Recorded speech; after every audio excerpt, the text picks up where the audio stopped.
So this is my Lauf True Grit. It's a bike that I built up originally to do GBDuro this year. Although given that's cancelled now, it's just a general gravel bike, but it's one that's essentially designed to be fast and built up to be light.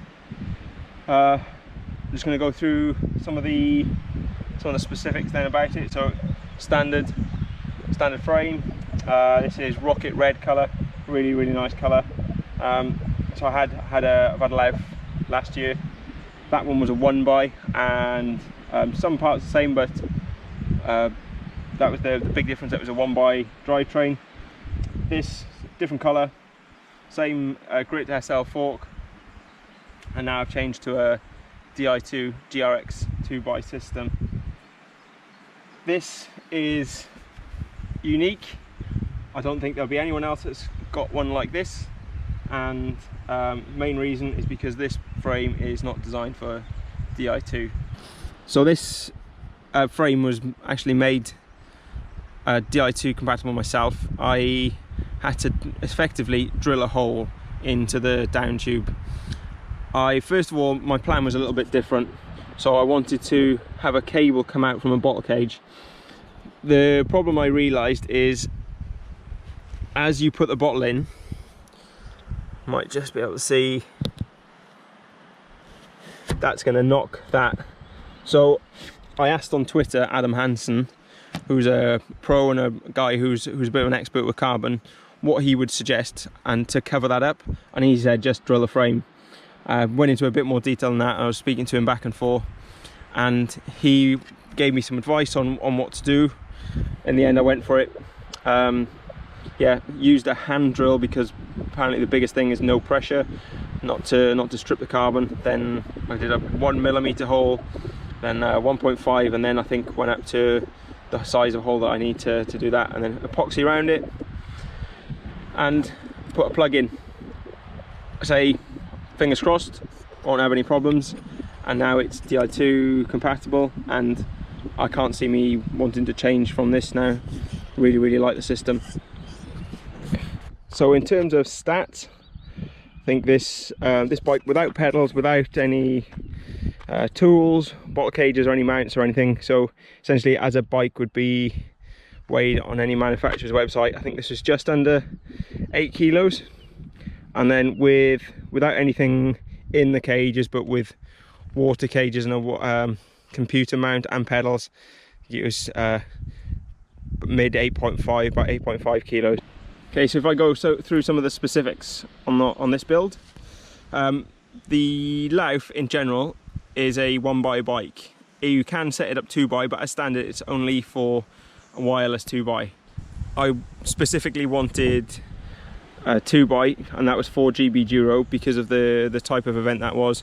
In hindsight, with that now being cancelled, 1x would probably have been fine, but I must admit I do like the 2x. It's probably a bit more versatile. So this has a Praxis chain set. That's the only part now that's not a Shimano. So a Praxis Zayanti crank. It also has 4i power meter, and because this is not a GRX Di2 chain set, I've also got a non-GRX, it's an Ultegra front mech.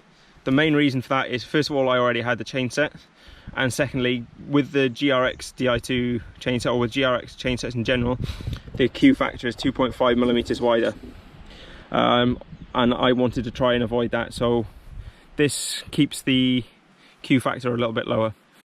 So down to the back, GRX Di2 mech, and then it's a Ultegra 11 to 32 cassette. I have got an 11 to 34 which I might fit, but at the moment this is proven to be fine. The front is a 48 32, and then with a 32 on the back it makes a 1-to-1, and then the biggest gear is a 48 11. So I found that range is brilliant for all the riding I'm doing at the moment. Say if I was doing GBDuro, the 34 would have gone on, but unless I feel a desperate need to put it on, I won't. The wheels, they are just riding along MAHI carbon 40mm. I had these now for over a year. I had them on last year's bike. Absolutely brilliant. Very, very light, tubeless, really stiff.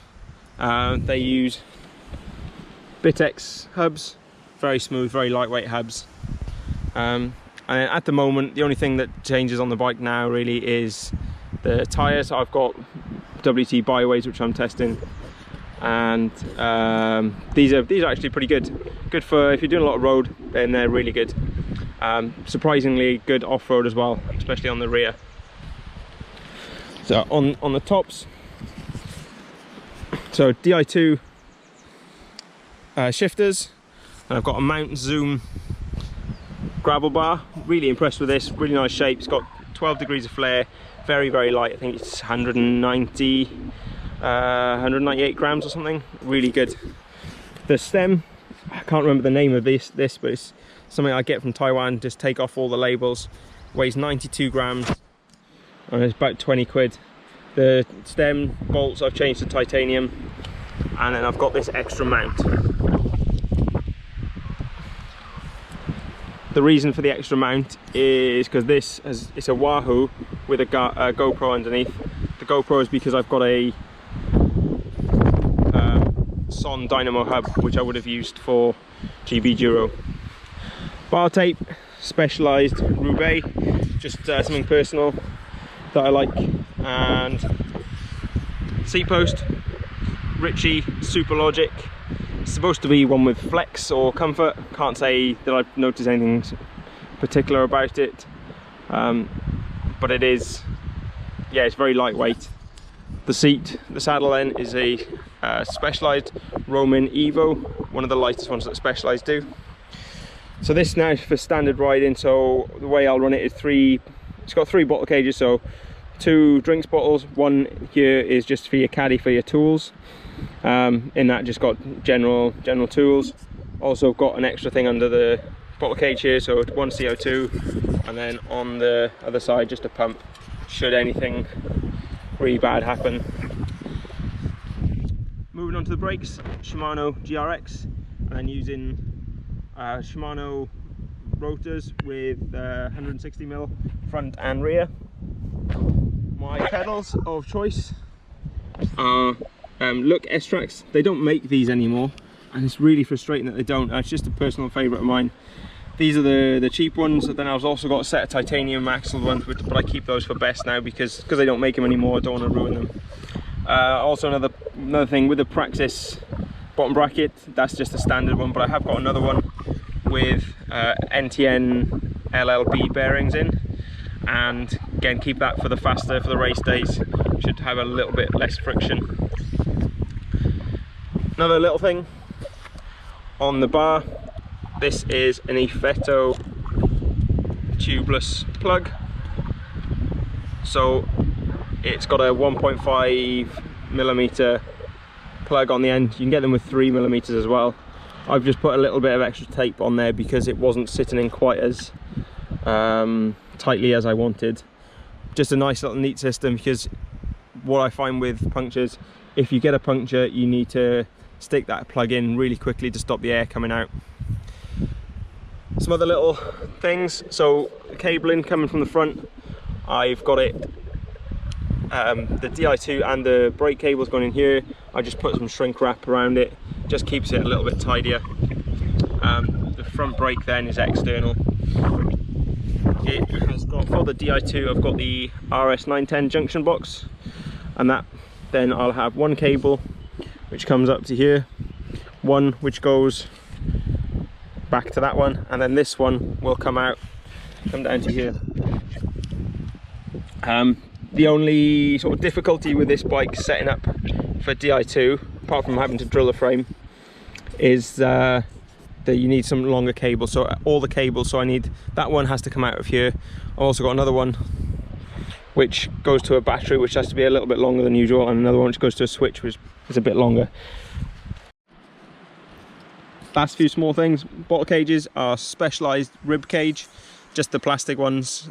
Just find them, the bottles go in nicely, they hold bottles securely, really good. And I've just got a FSA carbon cap for the headset. and then I use a WAHOO on the top, and that does all my navigation and all the controls, and takes all the power meter readings. So that was an in-depth look at my Lauf True Grit. Hope you liked it. I hope you liked all the nice, neat little and unique touches to it.